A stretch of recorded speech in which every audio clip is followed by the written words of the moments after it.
that is one meaning that I can associate with.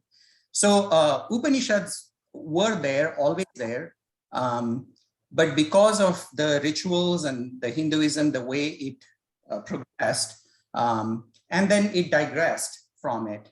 Rituals became very important, and then the caste system came about, and all of that stuff started happening, right?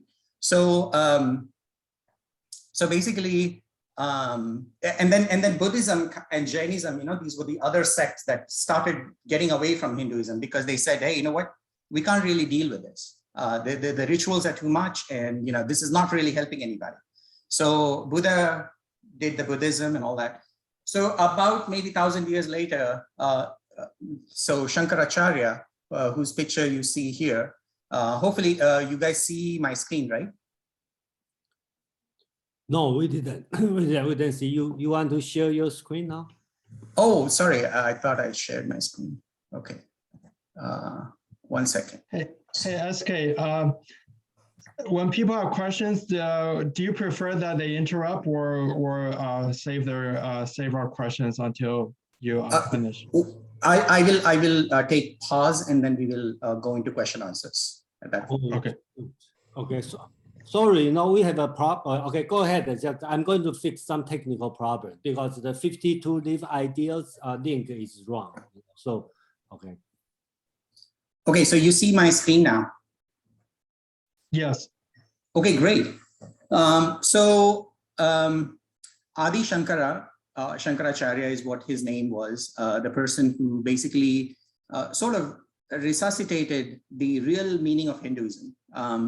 And he's the one who collected all the Vedantas, and he took all the Upanishads and he kind of summarized them in his own words, make it more relatable. And he said, you know, we got to get rid of all these casteisms and all of that stuff. None of those, the way people understand today, is relevant. Unfortunately, even Hindus have forgotten the Hindus have forgotten the meaning, in my opinion, right? I'm a Hindu and I forgot the meaning myself. One of the things that we do typically when we start with this kind of discussion is prayer for peace. You know, now what is this peace that we are talking about? Is it the world peace? Not at all. Especially when we are studying about Upanishad, we do not care about the world. We care about self, and that's it. Oh shit, sorry. Sorry about that. I was trying to record this for my own benefit as well. Okay, so so this is the first line says, you know, remember the consciousness we all are. We already are conscious. You know, we all are conscious beings. So one of the story that I would like to tell here is, so there is an actor who plays, let's say, Julius Caesar. And so he is acting every day. And, you know, he comes on the stage, you know, before coming on the stage, he puts on his garments and everything, and he comes on the stage and he plays, acts. And then the act is over, the play is over, he goes back to his dressing room. And then there's a kid there or helper there. He says, hey, come on, Julius, put all your things back in the box. So he's an actor. So he puts all his things in the back, and, you know, he goes back home. So he does this every day, again and again and again. So, but one day he finds that the kid is being a little arrogant. So he says, hey, you know, put your stuff in the box. Come on, Julius, you know, he says. The actor who plays Julius Caesar gets really serious, and he goes and smacks him really hard, the kid. And he says, hey, you know, you don't talk like this to Julius Caesar. You know, I'm the king. I'm Julius Caesar. You do not talk like that to me. And he keeps on his clothes, and then he goes out on the street and starts yelling at people. And a bus comes by. He gets on the bus, and this bus, you know, so there's a driver in the front. The driver says, hey, you know, pay the money. Where do you want to go? 1, 2, 3, 4. So so he says, hey, you know, I'm Julius Caesar. You know where I have to go. So do not ask me for money. I'm the king. So, you know, he looks at, the driver looks at him and he says, oh, you know, I need to be calm here because this guy's crazy. He says, fine, you know, get back, go back, find a place, sit. And then he starts driving. So he gets all the people off the bus slowly, and then he drives the bus all the way to wilderness, you know, somewhere far out. And it gets dark, you know, by the night and stuff like that. So then he says, okay, this is your stop. So he says, what is this? And he says, this is Rome. And King Julius Caesar starts getting off the bus. So then of course, you know, he's lost in the jungle, but that's the point. So this story is supposed to represent this it's supposed to represent us, you know. So we have put on an act about being us, and we think that that is real. And we have been living in this, and that is, we have forgotten that we are all this darkness and we are living in this darkness, right? So that is what this first line is talking about. So we say, hey, now please protect both teacher and the student and from each other. Now the teacher here is Shankaracharya, right? You know, so I'm not the teacher at all. So please make sure that they both are excited, interested in this, right? Please make sure both put 100% efforts. Please make sure we all remember what we learn. Please don't let us be malicious towards anyone for even a bit, because there is no learning if you're not. And the prayer ends with peace, peace, peace. You know, there's 3 times there's peace. Why is it 3 times? So first is for my body. The point is, let my body parts be ready only when I need to respond to something. The other is for my mind, you know, let my mind be ready only when I need to respond to something, right? So basically turn off the chatter so that I'm here. And for the hows and whys that arise within me, you know, calm them as they arise. And, you know, if the chatter is too much and you're not able to pay attention, so one of the answers that, you know, you might remember in Katha Upanishad is the answer the Lord of Death says is Om is the answer. So my very logical reasoning as to how Om helps is, it's kind of like you're going la la la la la la la. You know, you're kind of like letting your mind chatter to be turned off, and that is effectively what Om does. You're supposed to Om. You do that. All your thoughts are supposed to kind of like vanish. So there's somebody trying to join. So and a lot of this is supposed to be in a way, you know, to help you live life happily. You know, sort of as if you're listening to jokes from a stand-up actor. I'm not kidding. So this is supposed to be that, right? Life is supposed to be treated like that. So, you know, Shankaracharya, he wrote a very, very famous short book called as Bhagavatam, I think. I forgot the name right now. But he says the line that says, he says, fool, rules of grammar will not save you at the time of your death. So what grammar is he talking about? You know, a lot of people who spend a lot of time on the grammar and the structure and, you know, just the aesthetics and all of that stuff, they forget the essence of the teaching. And he felt that the Hinduism, that's what happened with Vedas and everything. And he was basically trying to wake up people. And so the real summary of this is research yourself while you are a human. You know, so we have been given this ability that is different from animals or plants or trees and stuff like that. So we have this thing called as mind. So we have to use that mind to understand who we are, live our lives successfully, happily. And that's the point of life, is what he says. And he basically turns around all the definitions that we know of what reality is. You know, reality for us is what is tangible, what I can touch, or what universe is. You know, we talk about Big Bang and all of that stuff, right? Life, what is life? What is death? What is God? What is meditation? What is yoga? Nothing has destroyed yoga more than once Westerners understood yoga, and then suddenly, you know, people are, now you have Hatha yoga and everything in Santa Monica Beach here, right? So it is not about the contortions, not about the exercises. Exercises are key, but that's not the point. And then karma, right? We use karma, so it's like, oh, karma will get them or something like that, right? But we really do not understand what that is. So Hinduism, really, the name of Hinduism is Sanatana, right? So that not Satan, but Sanatana Dharm. What that means is eternal. It's infinite. Uncovering the eternal self or Sanatana self.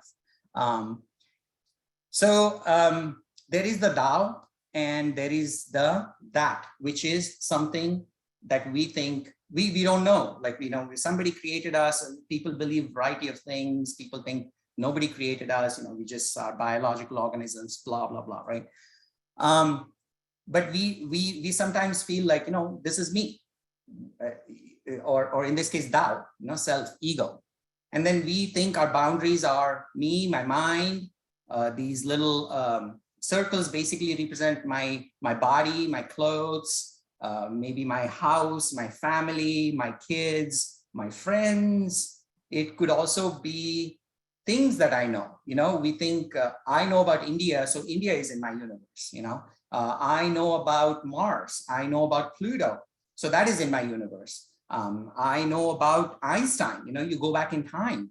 I know about whoever, XYZ. So there are all these things that define me, thou or self, and they effectively come alive in a way because of me. Because I know them, they mean something to me, right? Then there is that. So let's say you believe in God. This logic might help even without God. But let's say there's God. We think that God is somewhere out there. And what do we do with God is we also put layers around God. We say, hey, there's only one God. Or Hindus say, no, there are millions of gods. And, there are a variety of, there's no God, right? So there's all these different layers that we put on that. What Vedanta says is that thou art, right? Tat tvam asi.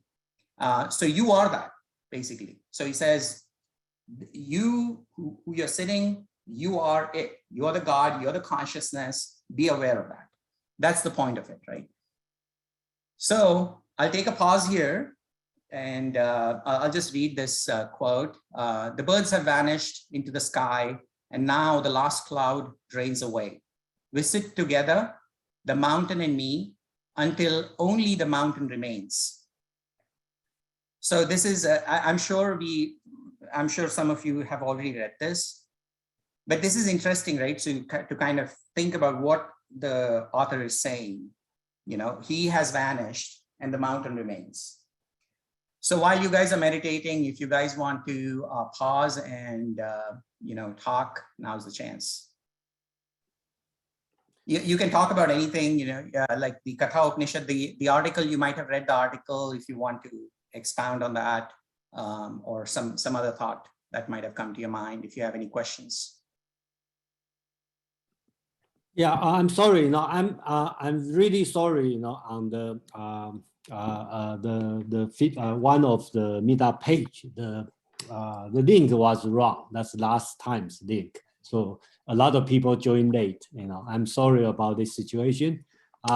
So you may miss some of the presentation, but don't mind if you something miss. I believe SK will be happy to repeat or something you are not very clear. And I really apologize for this mistake. So go ahead. And I think Nari has a question. Yeah. Hey, SK, thanks for the presentation. But I have a burning question that I wanted to ask you about Hinduism. I know it. I've printed the article, gone through a little bit of it, but the Mahabharata, the Bhagavad Gita, and the Upanishads. What is Hinduism really based on? Which one of the books? That is a beautiful question. So Hinduism is really there is no such thing as Hinduism. Hinduism, basically, that terminology was put into the mix by foreigners, right? So if you talk about people who were trying to build a culture, they would call it as a Sanatana Dharm.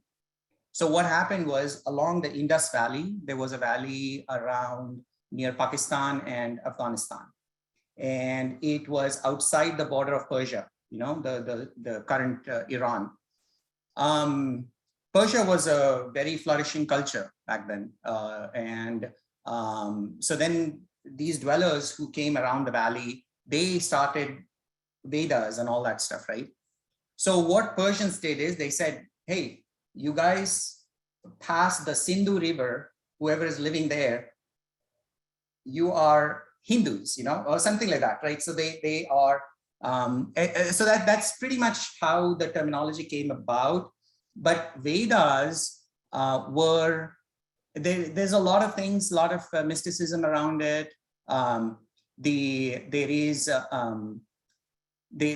are lots of stories and lots of things. There's Mahabharata is considered as a history. And I have a thought on that, but we don't have to go there. And then what they do is, as they are presenting these things, really it is a investigation into who we are, through all these stories, and they are basically trying to investigate what is this? Like, why are we here? Why do we get angry? Why do we fight? Why are people so going around, killing each other? Why are we happy? Why are we sitting here? Why do we die? Why do we wake up in the morning? Why do we sleep? Why do we dream? So if you read through these books, there is so much logic and depth. It is just mind-boggling. So there are a ton of books called as Vedas that happen to be the foundation of this so-called non-existing religion at that point. Okay, then what happens is there's a lot of these subsects starts happening. So from outside world, from America, we think Hinduism is a blob of one thing. No, it's not. So they have a lot of these subsects. So what they do is they take little things from Veda. So somebody says, hey, I am going to pray to Shiva. Yeah. And then the other guy says, no, I'm going to pray to Kali, another goddess.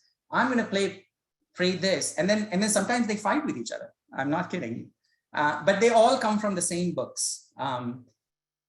So as this was happening, this started happening for thousands of years. In fact, that is why Buddha was very upset with this religion, right? So he went out of this religion. His philosophy kind of stems out of Veda.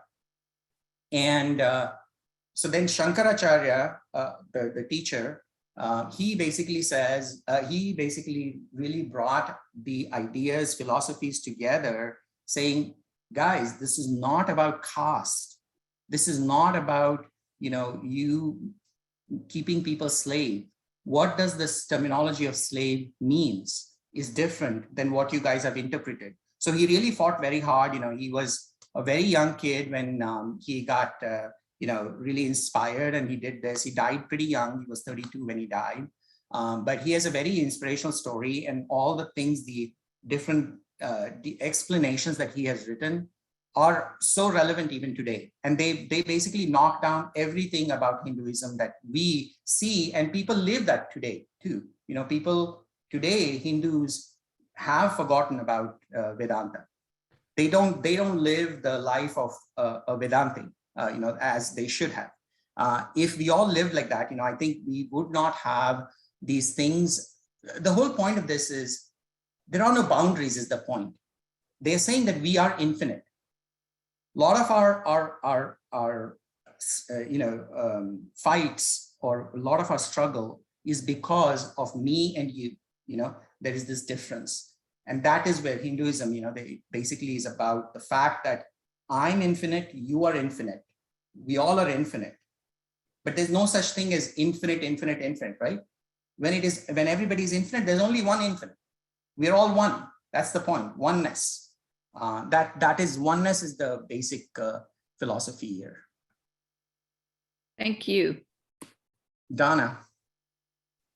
Hi. I just had in your write-up, the details, you have this comment, Vedanta makes spirituality logical. Could you just tell me a little bit more about what you mean there? Yes. So, we have come to understand spirituality based on our convenience, I feel.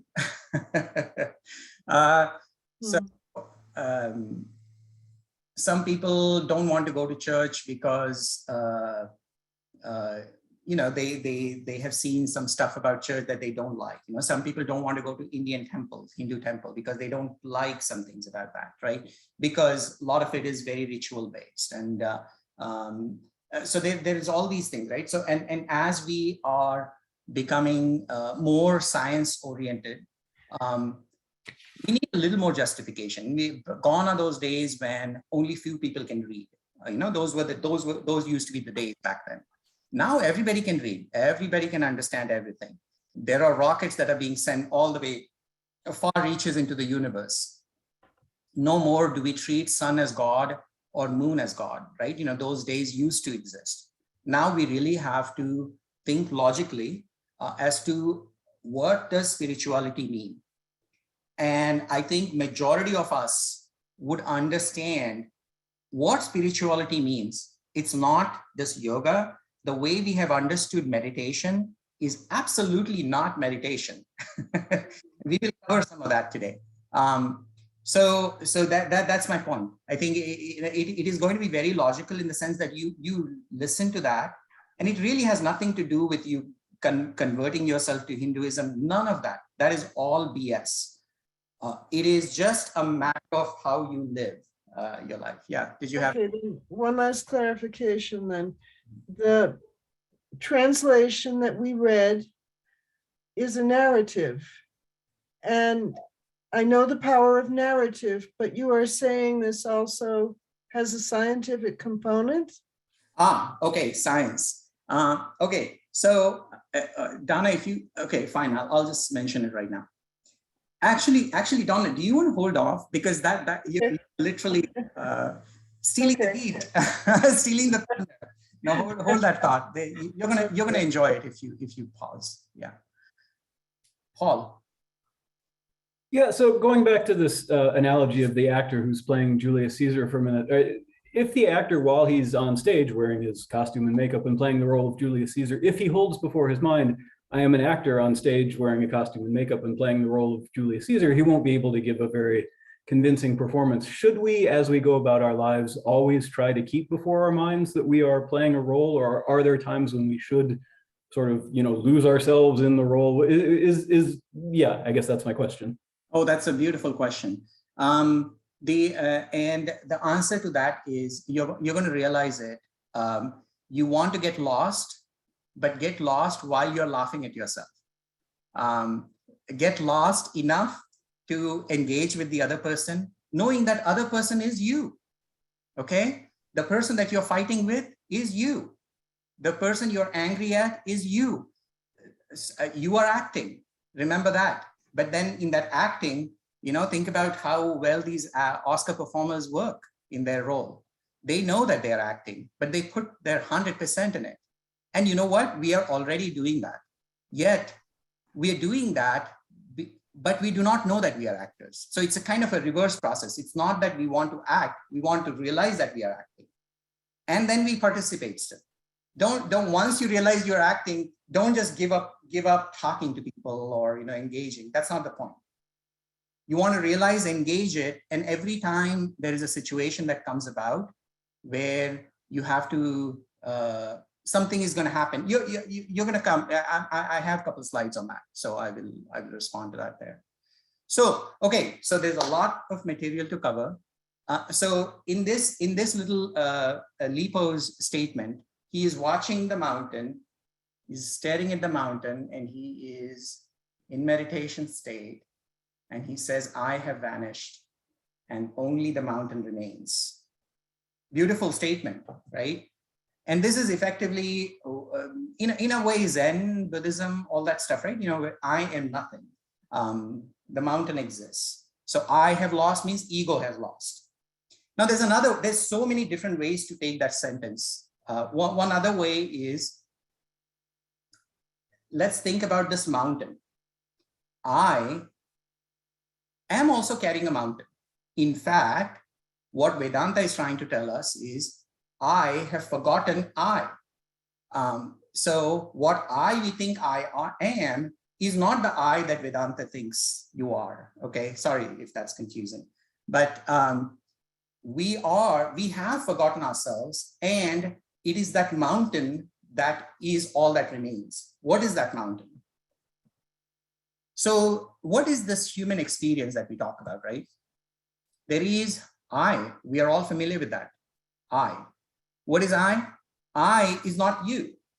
So we say, whatever you are, that's you. That's not I.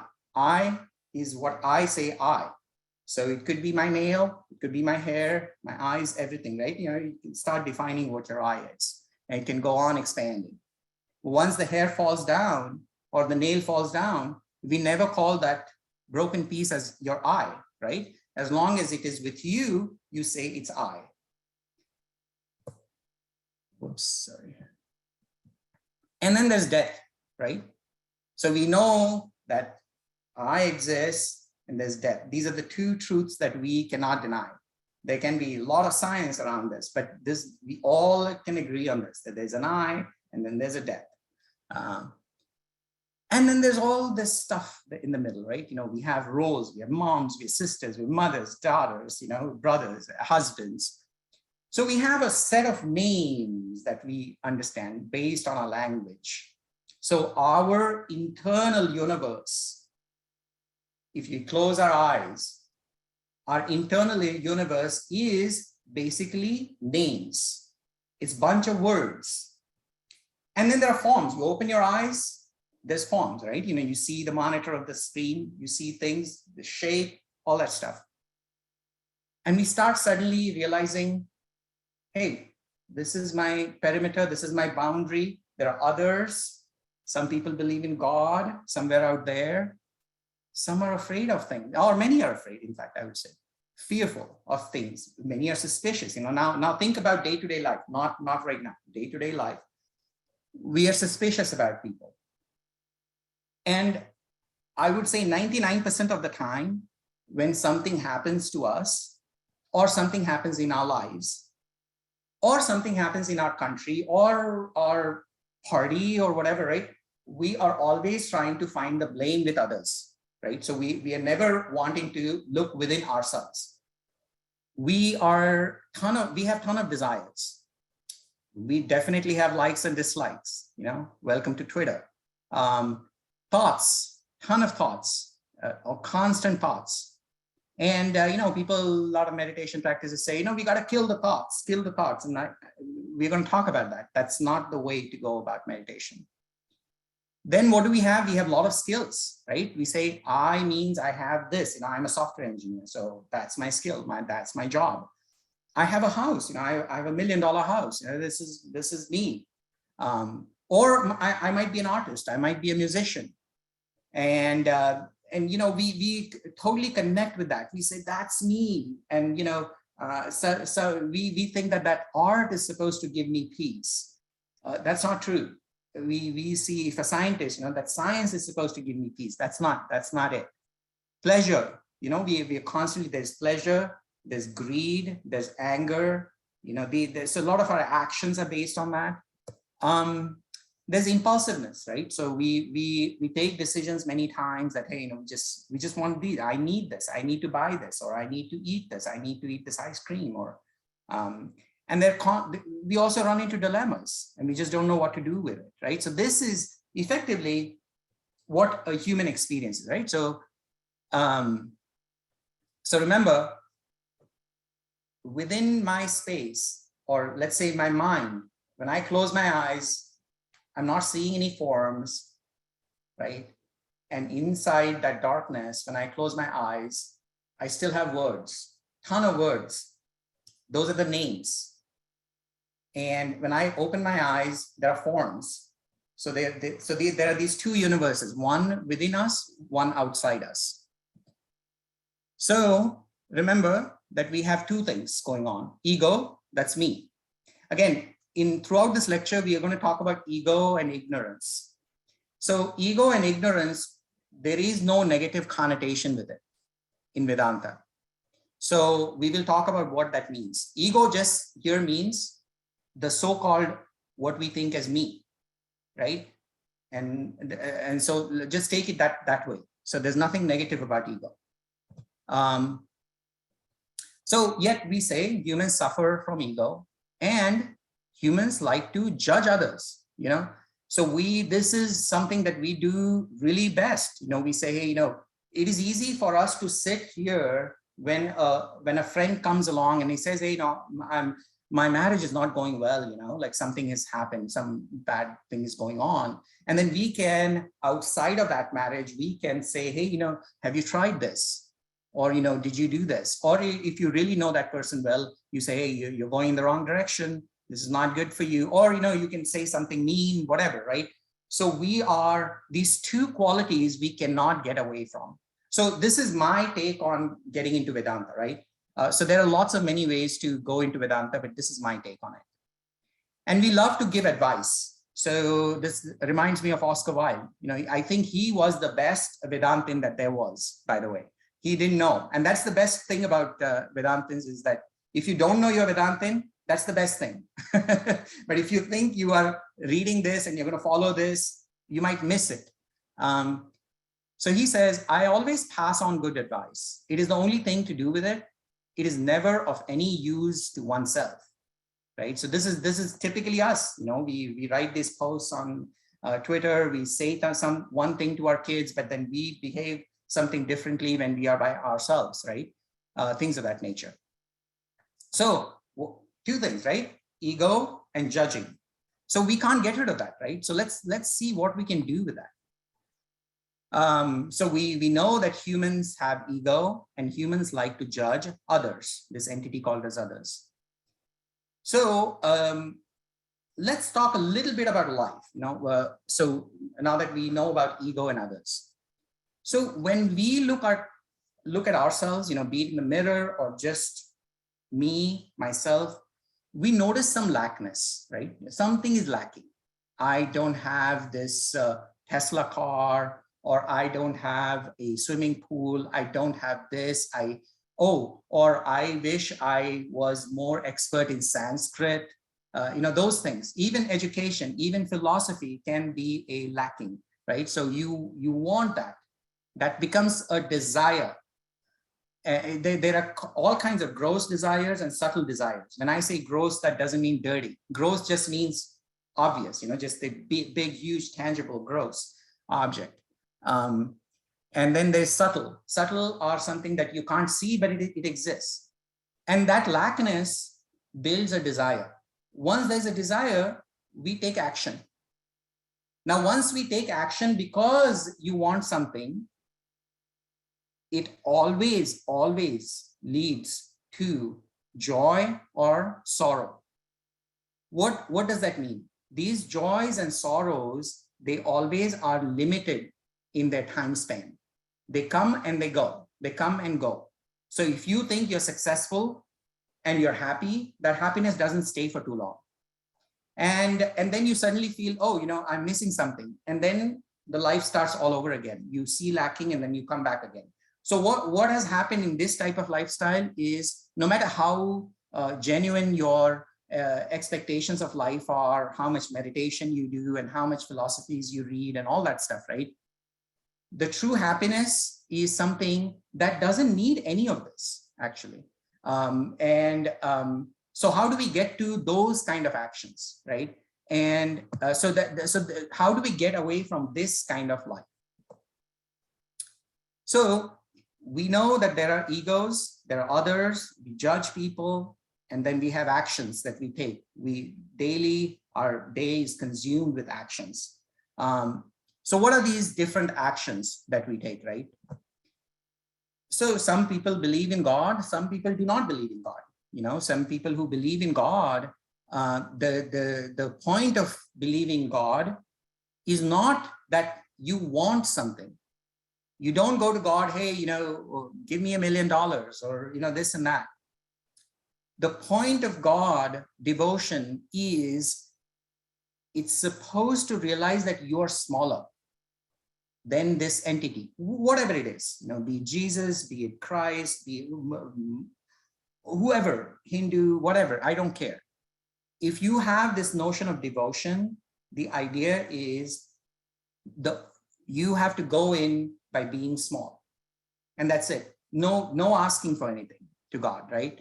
If you do that, and it is supposed to build your ability for concentration. Now, there are people who do not believe in God, right? They are regular materialists, all that stuff, and we all have professions, right? Now, professions can be quite misleading. A lot of our job, a lot of our work that we do are all the time ego boosters. What I mean by that is we get hurt easily if people say something to us, or we feel great when we get raised and things of that nature. But in all of this, what we forget is actual profession itself. What are we there for? What task are we at? We might do that, but that is not the main thing. We want the raise, or we don't want scoldings from the manager. That's why we do our job. Instead, we want to flip it around, right? So if we look at the action that we talked about, how the joy, sorrow, life happens, you can use your job as a mechanism to humble yourself. You might be a leader, you might be a manager, you might be a CEO, you might be whoever, it doesn't matter. You might be a janitor, it doesn't matter. You want to see how you're serving others. And if you keep that goal in your mind, your action becomes pure. That's the point of how to lead your life. So to avoid the burden of ego on yourself. Then we do exercises, right? So we go on runs. If there are runners here in the audience, you've heard of the rush that we feel when we run. We are in the zone. People who play basketball, they are in the zone. What does that zone mean? The zone means that you've really turned off everybody. You have that music banging in your ears, and there's no wife, there's no husband, there's nobody. There's no world, there's no job. You're getting this endorphin rush, you're running, maybe you're doing yoga and all that stuff, right? So you're in a totally different space. There's no money, there's nothing involved there. There's no house, nothing. You're out in the open. That zone is the happiness, the bliss that we are talking about. And the idea with exercises is you are controlling thoughts, and you're trying to come up with a balance in your life. And again, the exercise is shutting down the I that that is I. That is my family, my belongings, my actions, my joys, my sorrows, my job, all of that stuff is gone. But then you don't know who you are at that point, right? Yet you are in this happiness. Who is experiencing that happiness? That experiencer is the self. That is the consciousness that we will talk about. So these three things everybody is going through in some fashion, little or more. And we have to do this with the intent of concentration, humility, and balance in our life. When we do that constantly, it becomes a habit, it becomes a ritual for us, right? And it is effectively kind of like what Malcolm Gladwell says about 10,000 hours. We need 10,000 hours to really be the experts. You talk about really successful people. They have elements of this in their day-to-day living. And then living life, joy, bliss becomes effortless. Now, with Vedanta, you can, once you understand what Vedanta is trying to teach, for some people, it can be just like that. It could be a switch. You realize your mistake. All it is turning on the light, electricity. You just turn it on, boom, I get it. Wow. And you will notice a 180-degree shift in the way you look at everything. Zen, Buddhism, Christianity, Muslim, Islam, whatever, anything, you will have a brand new understanding, right? But even if you don't have it, that's okay, right? You can continue doing these 3 practices at the bottom and just understand the intent of that, and your life will become effortless. But in Vedanta, what we are doing is we are trying to find that infinite self, that zone, that bliss that we talked about. Learn about the true I in everything, right? And the mantra there is I am infinite, right? So what is the point of that, right? The point of that is we judge others because we think that they are outside us, right? And you know, we think that we know best. 100% of us think that we have good intentions.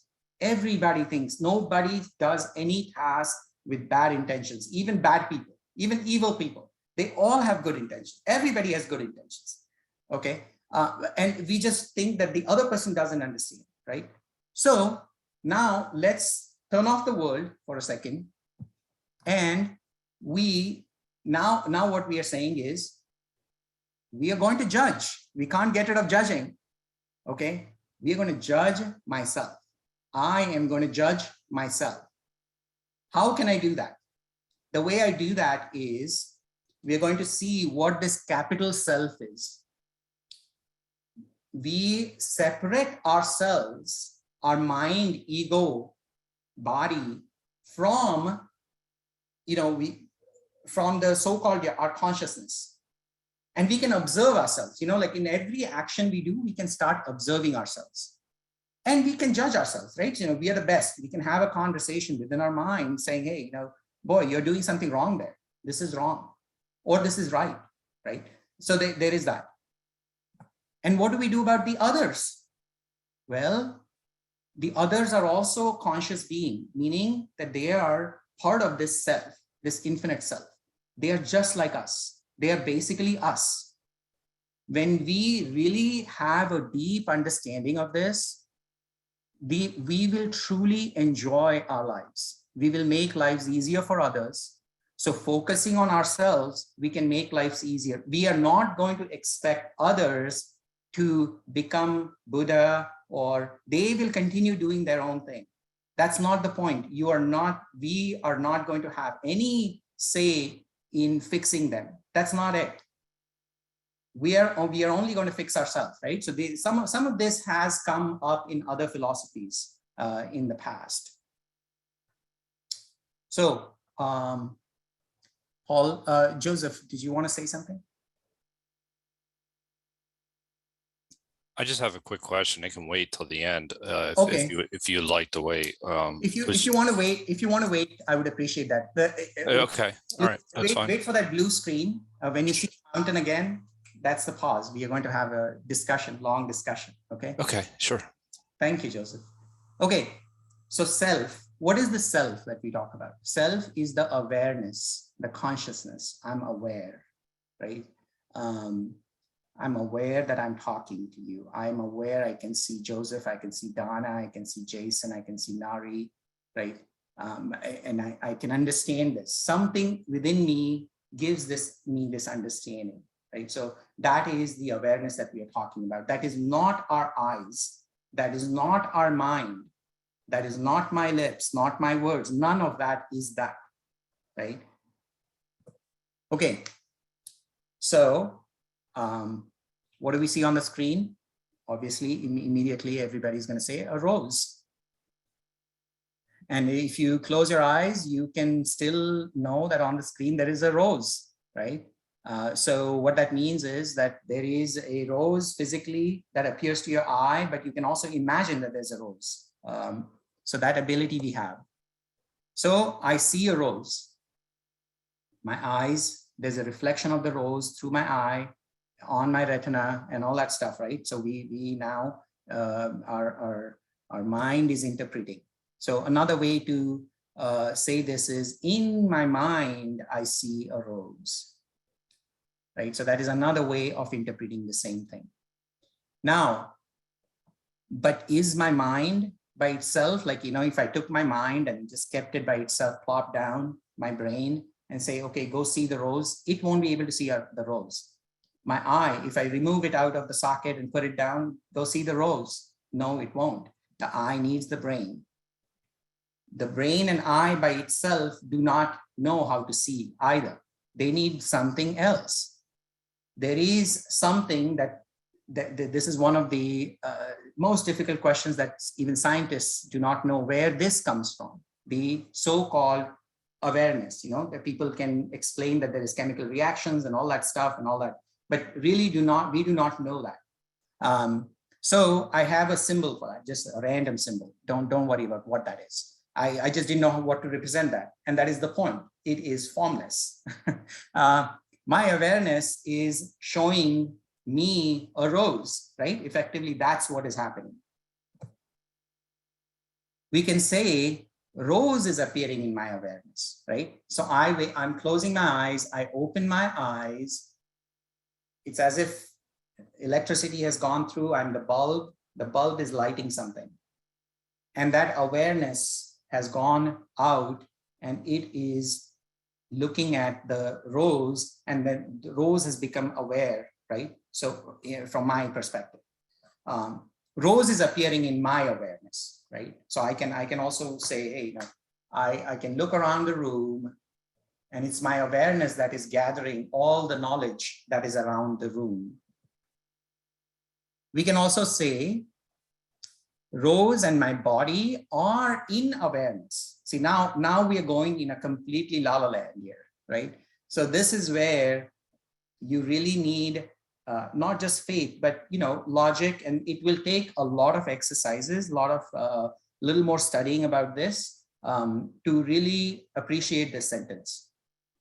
What this is saying is rose and my body are in awareness, as if awareness was an entity. Rose and body arise in my awareness. This is even more deeper. We talk about birth of universe and all of that stuff, death and Big Bang and all of that.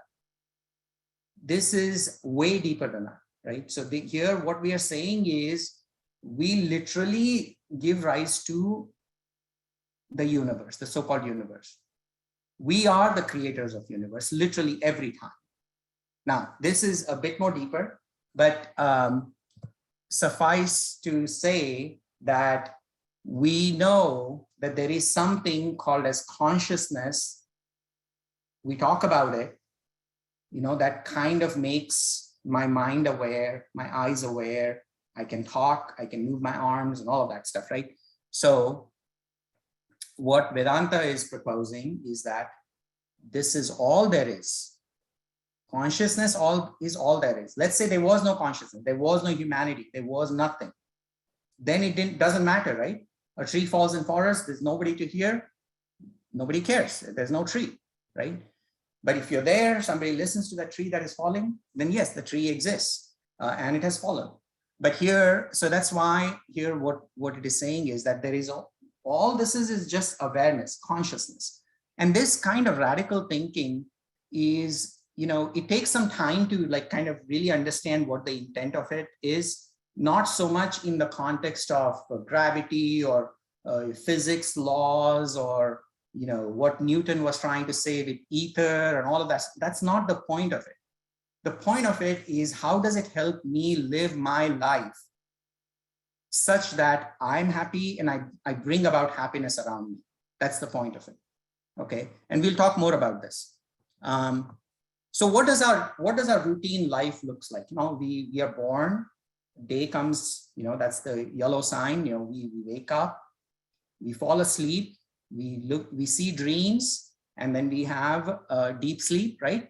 So effectively there are 3 states. Every day we are going through this, every day and every night, every sleep cycle, we are going through this phase. When we are awake, we are looking at rose, or we are giving life to whatever we are looking at effectively that has some meaning. Our names that are within our universe and the form that is sitting outside, we basically give it the life force effectively, right? So that is the waking state, right? So there are these 3 states that we are going to focus on. The second state is the dream state. Dream state, what happens? Your eyes are closed, as if the universe, the forms have gone, but the names still exist within us.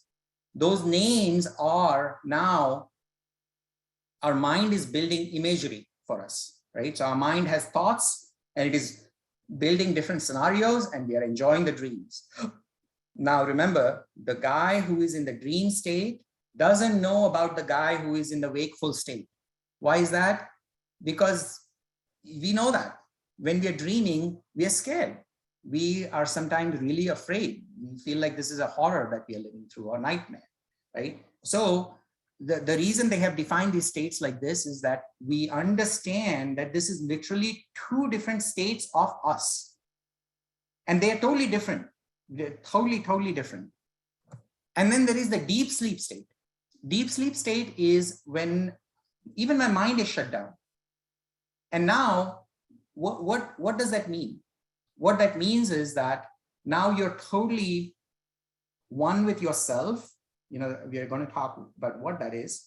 There's nothing. Nothing else exists. Your wife, your husband, whoever, brother, sister, your name, your job, your $1 million house, $1 billion house, none of those things exist really in that state, right? Yet you exist because you wake up in the morning and you say, boy, I slept like a baby. So who says that I slept like a baby? There's something that is aware that these states are coming and going every day.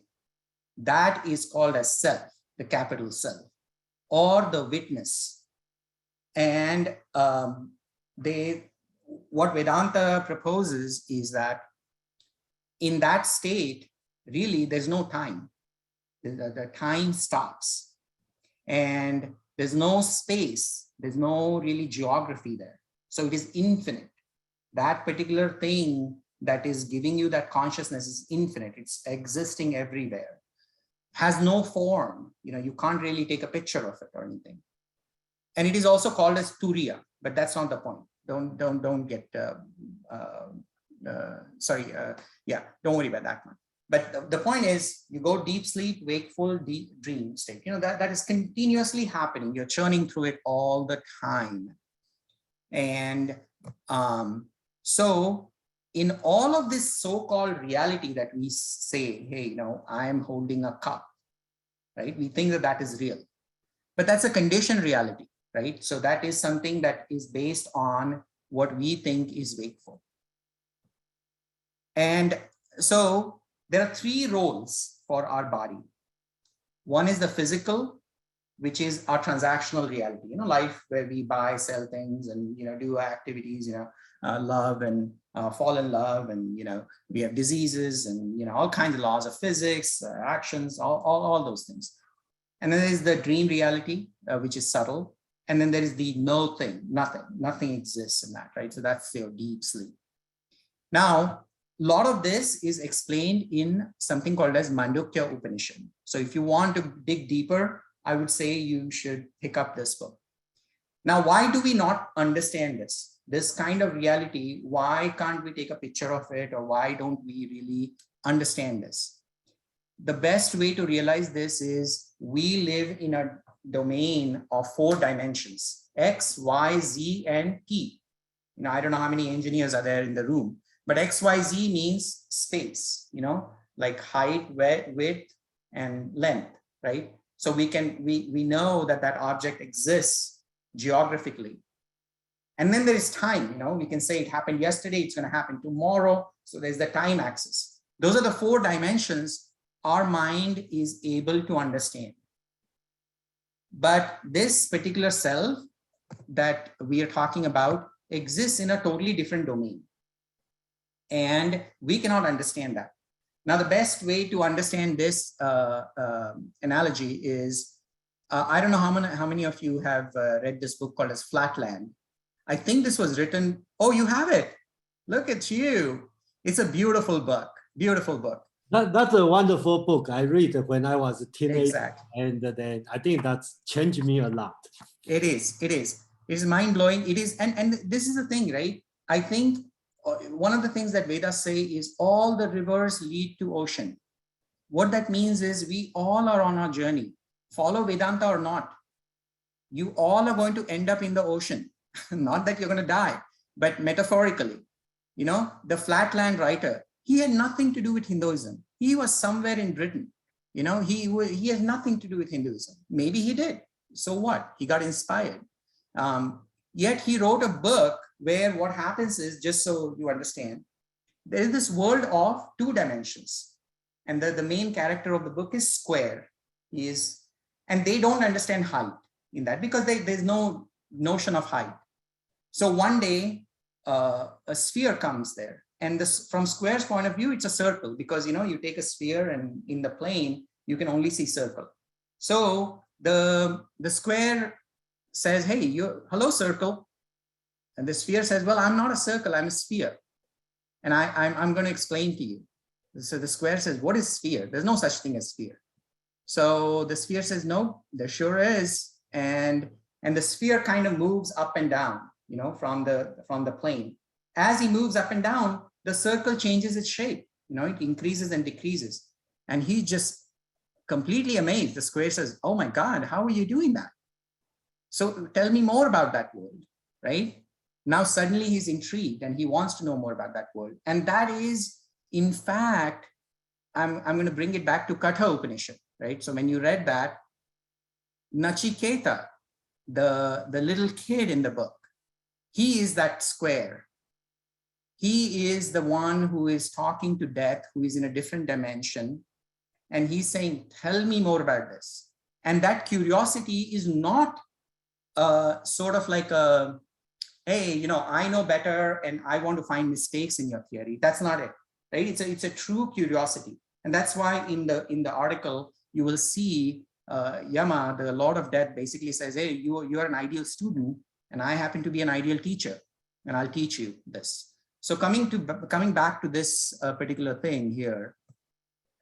So imagine in the dream reality. Now, why, again, this chart here is helping you understand. Let's say, forget about Vedanta. How can this third-party approach help you live a graceful life? That's the point of this. So you saw a dream last night where a lion was chasing you and you were scared shitless, right? You're running like crazy. And then you wake up and then, oh my God, that was a horrible dream I just saw. And then you tell your wife or your friend or whoever, and then you laugh about it, right?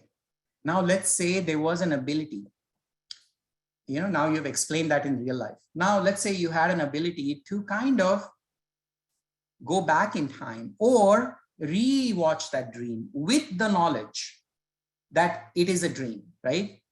Now, when you observe yourself watching that dream and you're scared in the dream person is all scared, but the person who's watching, he knows that's just a dream. And then you laugh about it. You know, I don't know if you've ever visited, I'm sure some of you have visited Disneyland. There's that Fantasmic, right? Where Mickey Mouse is going through the whole thing. And then in the end, it's just a fantasy. It's just a dream. So you observe and you laugh about it. And then you wake up in the morning, boy, you know, that was really interesting how I was running and I can laugh about that.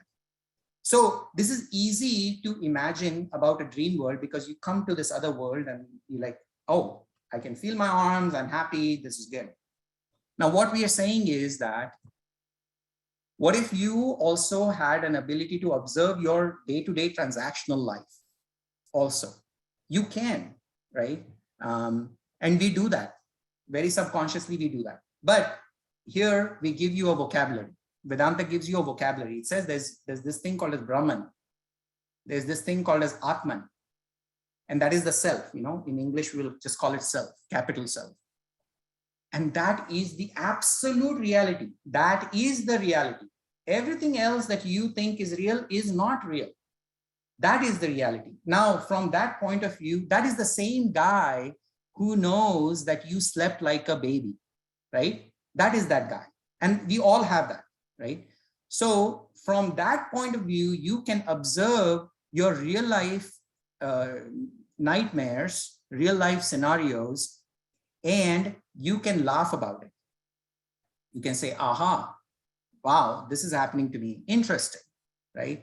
That's what you want to take, or do something about it if you can, but with a different mindset. There's just this funny quote, what is mind? It don't matter. What is the matter? Oh, never mind. So it's just a funny quote that I thought I'll place here. But what is the point of this logic, right? This, you can take this at a very logical level. Forget about Upanishad, forget about Vedanta. This is really to develop a distance from your mind and body. See, this is going back to that chariot thing in Katha Upanishad they talk about, where they talk about the horses, the reins, and the driver and the passenger. And there, you know, from that perspective, when you develop that distance and control your things, you know, and not get driven by fear or anger, those are the horses that are driving your chariot, or, you know, driving your car or whatever. So basically, ultimately, graceful living, you know, maintain your cool. That's the point, you know, just be cool. So, and then there is all this, there's so much logic and so much depth to this theory. And I would recommend that you go look up Mandukya Upanishad, you know, if you want, we can cover that. But there's all these different kinds of infinite beings called Ishvara, Hiranyagarbha, and Virata. We are not going to cover that. But from our point of view, for our practical purposes, this is enough. As long as we realize that we are a role right now, we are something else. This is a role that we are playing. That's all we need to know from this, right? So what is the purpose of religion then? You know, now that we know that, oh, this is all that is, okay, great. SK, you know, we are convinced, man, this is awesome. There's no sin involved in this. Nobody's going to judge me. This is great. Well, no, religion is important. Whatever religion you are in, Christianity, Muslim, whatever, doesn't matter. You don't even have to adopt Vedanta. That's not the point.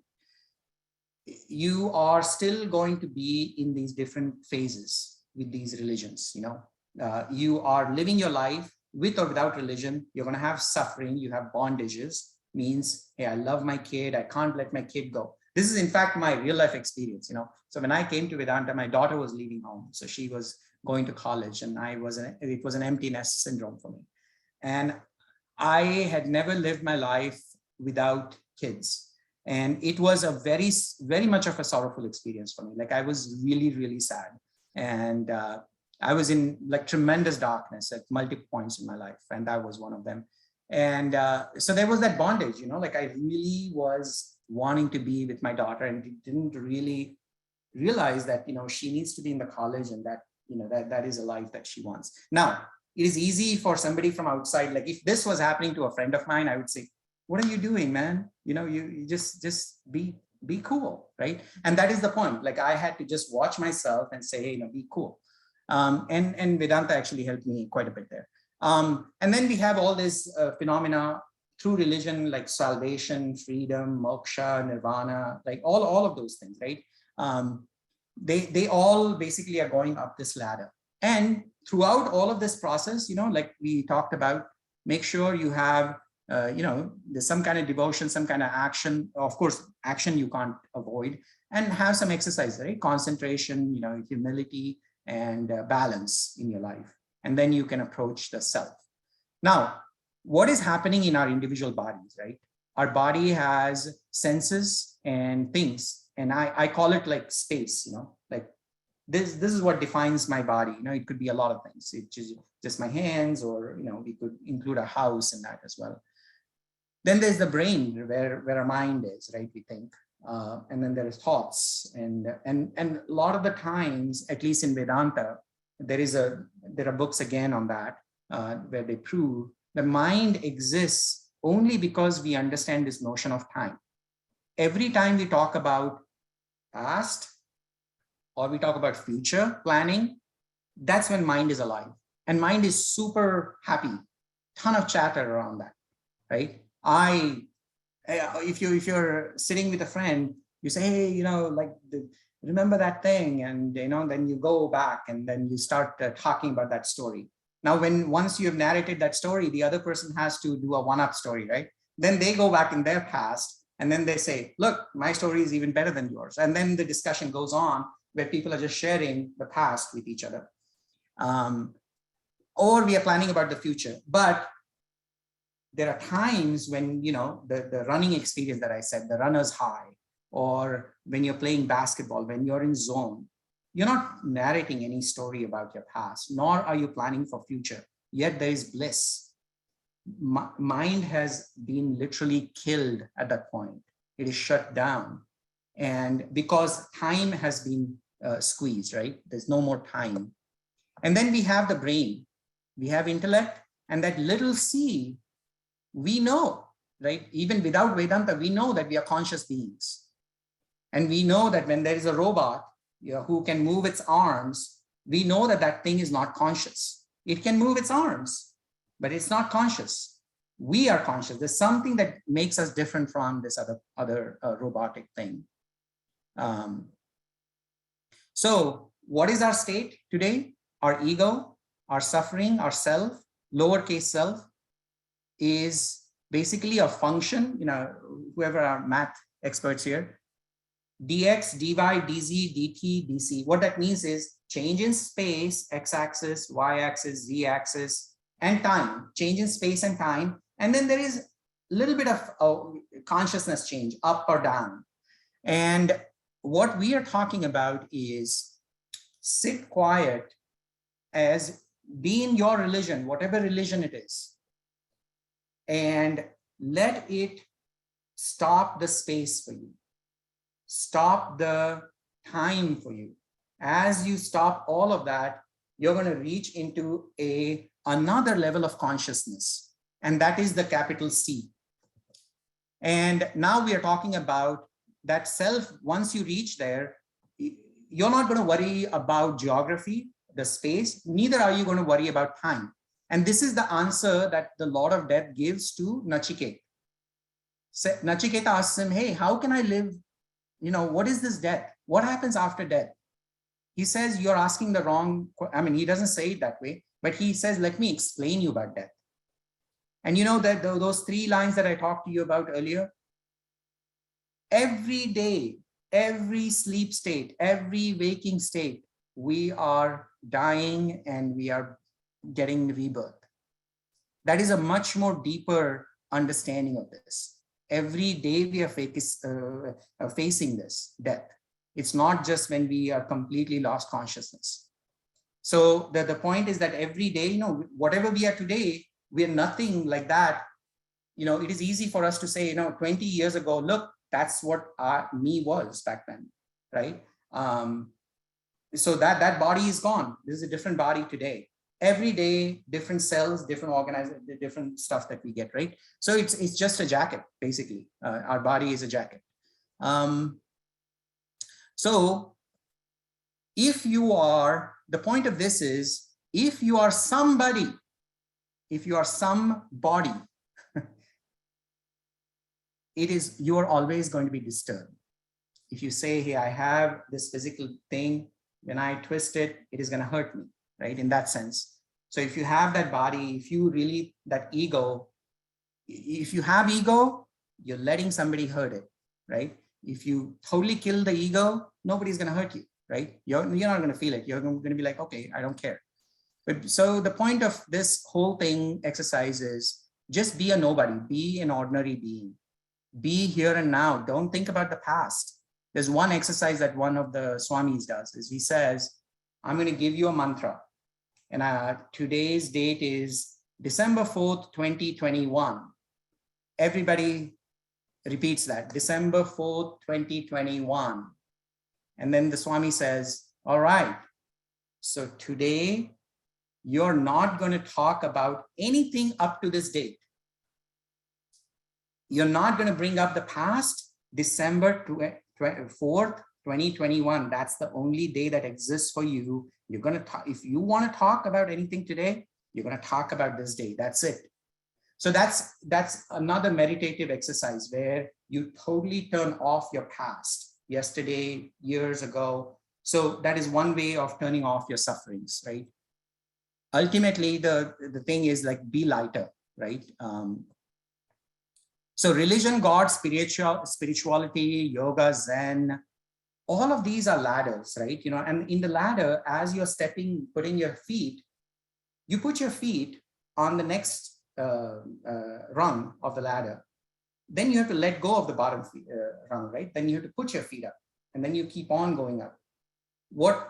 Sometimes what happens is a lot of these yoga meditation practicing people or religious people, they stay stuck because they love the devotion part. They don't realize that it is meant for you to transcend. And then you just stay there. So the idea is let go.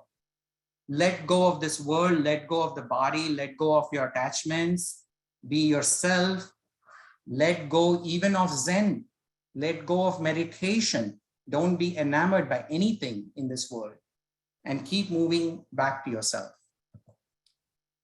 So how to measure this so-called self-consciousness? The simple question you have to ask is, do I still have likings and dislikings? Do I still go on Twitter and hit likes? If you are, then you didn't get this.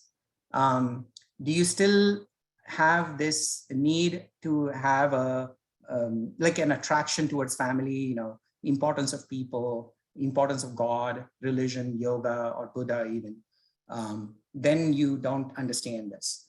So remind yourself constantly, it will happen. You're going to be in this world. All of these things are real. This is going to be there. But every time that happens, observe yourself. Observe, that's the ego that is telling you, hey, Buddha is good, right? Or God or family, religion, all that stuff. Remind yourself that, yes, that is good. But remember, infinity is your goal. Adhyatma is what this is called, self-study. It's not about them. My suffering is about me. Always use that line, right? Any suffering that is happening to you, try to work it with yourself, right? Not try. That is, yourself is the reason. And look at everybody, all the other beings also as the same conscious beings, right? And, how to live this life? Serve others with content, gratitude, no ego, excellence in every act. Be positive. Here that 10-year-old kid was asked to go die, right? His father says, go die, go to hell, basically. What does he do? He says, okay, he's positive about that. He says, okay, I'm going to have a conversation with them. And he goes there, right? Be detached. Don't get attached to anything, be it whatever, like your job, your wife, your husband, nothing. That doesn't mean don't love them. You can still love with a detached mind. Feel the oneness with everything. Be detached observer, yet participate. This goes back to the question that Paul was asking earlier. You can be a detached observer and participate, right? Use this world, use this humanity, use this consciousness to transcend and effectively stop time, right? So we are getting to that blue thing. Just give me one more slide and then we're going to get to the mountain. Desire to continue living in this body, that is our common thing, right? We all want to live long lives. We eat healthy food, nutrition, all that stuff. Desire to enjoy particular things in this world, of this world. Desire to learn is also a desire. Every philosophy, every book that we read and we say, I want to know about that. Yeah, that's all. Those are all desires. Again, you're coming at it from the ego point of view. Desire to rid of all these desires, right? There is that desire. That's the final desire. Search for the real freedom. You're not stuck in Jung, or you're not stuck in any of these Sartre or any of that stuff. Now you're okay being yourself, with yourself, right? You know you have what it takes to live this life happily. You're not going to get bored by yourself. You're going to be okay if a friend doesn't call you, or family doesn't love you, or whatever, you don't get that accolade, whatever, right? So once you get to this final desire that wants to get rid of all the desires and search for that real freedom, everything automatically goes away. You suddenly realize, why do I need to know about that? Why do I need to go to Alaska? I don't need to go to Alaska. I don't need to go anywhere. I'm here. I'm on this planet. I don't need to go to Mars with Elon Musk. I'm here. But many times what happens is this feeling of getting rid of all the desires is such an attractive feeling. Most religions most yoga practitioners, even Buddhism, they do this, and then you get stuck in this. We build a mountain, we build a castle here, we build our houses here. We say, oh man, I love this feeling. I love this feeling. I just want to stay here. Vedanta is saying, no, this is not it. So you are on a travel, you are on a journey towards this capital self. Have you ever seen people building houses on a bridge? No, you cross and build a house on the other side, or build it on this side. That's okay. But nobody builds houses on the bridge. Self and self, right? You suddenly realize this, trying to get rid of the desires. You understand the difference between self and self. Thou art that, you start realizing. And self is self, you realize my ego is that consciousness that this is talking about. Thou isn't separate from that, right? First, thou art that, but thou aren't separate from that, right? This is another level. And then you go to the final state. Actually, there are more states about that, but this is good enough for us, where there's nothing else alone, right? Self is all there is everywhere. And then there is another Upanishad that I wanted to just present here. Many times people come to a certain stage and they say, hey, I think I got it. And so it says, he who claims that he knows does not know. He who knows that it cannot be known as an object truly knows, right? I mean, this is something like, Brahman is not a form. It's not something that, you say, okay, I got it, but you kind of feel. And in the Katha Upanishad, in that article that you read, a lot of that says to the child, you cannot seek God. God will come to you, or this particular self-consciousness will come to you when you're ready. That's why you got to go through all these phases. It's okay. You have a desire to learn a philosophy. That's okay. You got to get past that. And you will come to a place where suddenly you will realize or Brahman will realize you, right? And you will be that. So don't build a house on the bridge, cross it. So now here we are. Now Lipo again says, hey, I'm lost. I'm not here. I'm vanished. Only mountain exists. So I think once you understand this kind of a way of thinking, everything that you read about Zen, Buddhism, story, even Gatsby, like books, they're marvelous books, right? You suddenly have a very different, beautiful understanding of these beautiful literatures that people have written. Okay. Questions? Yeah, Paul, go ahead. I have one quick question and then one kind of rambling observation. So let me start with the quick question, which is, you were talking about exercise. Is meditation sort of the same as exercise, but without physical movement? Absolutely, it's a mental exercise, yes. And we will talk about how that meditation, we understand meditation as putting some music on and trying to blame yourself, like when a thought comes, some people think that is meditation. Like, oh, I can't stop my thinking, and then you get all angry and stuff. So that's not meditation. So according to Vedanta, there is a certain practice. So we will talk about that. Yeah. Yeah. And then as far as the rambling observation, I really enjoyed this presentation. Great presentation. Thank you for doing this. But so you say, the rose exists in consciousness, awareness, and body exists in awareness. And I guess you would also say then that mind exists in awareness, or at least certain portions of mind, right? Memory and emotions and various portions of mind exist in awareness. And this is just fascinating to me, because this is a question that I've struggled with in the last few months, as far as we're so coming at this from sort of a Western philosophy tradition. We're so used to thinking of mind and consciousness awareness as being sort of the same thing. It's a really fascinating thing to try to sort of tease these apart into, what parts of mind really are only in awareness and what is really part of awareness. And that's my rambling observation. Yeah, and I wouldn't call it rambling. Actually, you are on the right track. Once you realize that difference, you cannot go back. Once you realize that, now you are already at that stage where it is easy for you to separate now. You will constantly observe yourself. So there is no practice, right? You're not doing any practice. You now suddenly, you know that it has clicked you. There is awareness. And my mind is something different from that awareness. My actions are different from that awareness. And look at what I'm doing. Is this right? Now you're always going to do that without any practice, no Zen, no meditation, none of that stuff, right? So you're on the right path. Yeah. Claudio. Yes, you mentioned the dream world and the physical world. You implied that both are in a way indistinguishable. We can replay our experiences, right, in both realms and laugh about them. There's an implication there that neither realm is actually real. The dream world with the lower self, the self of the lower S, correct? Mm-hmm. Neither realm is real. Oh. Yeah, so you're absolutely right. I think I skipped over that part. So thank you for reminding me on that.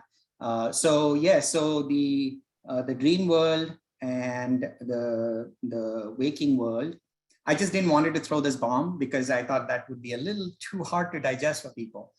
So you typically need some more exercise before you want to buy into this theory that everything that you're looking at is imaginary. It's hard to deny, right? I'm holding a cup. It's really hard to deny that. It exists. It exists for all the real reasons.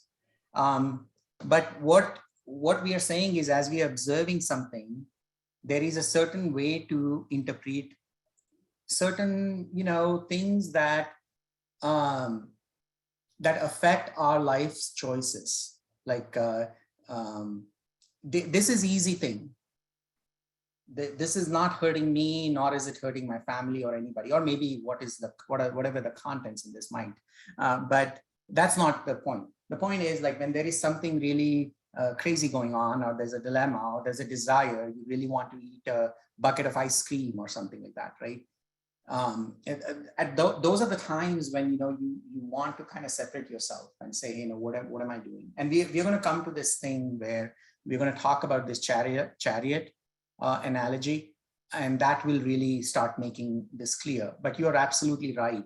Ultimately, we want to get to a state where we realize that all these roles that we are playing, waker, dreamer, deep sleep, they're all fake.